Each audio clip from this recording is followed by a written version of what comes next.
Saya beli dah kopi Ustaz. Apakah khasiat kopi itu?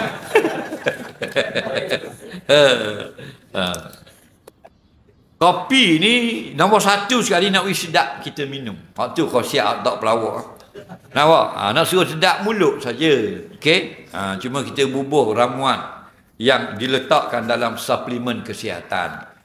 Misalnya sanca ici, antaranya susu cenawang harimau.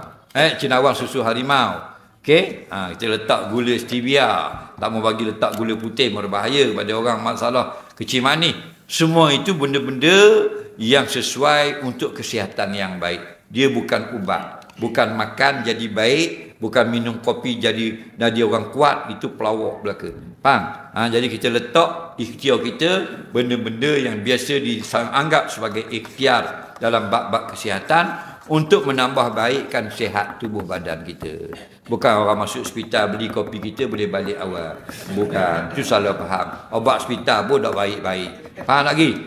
Berjota-jota habis tahun beli obatnya saja. Ni kopi bukan obat. Dia letak benda-benda yang ikhtiar kita agar kesihatan kita lebih baik. Gitu.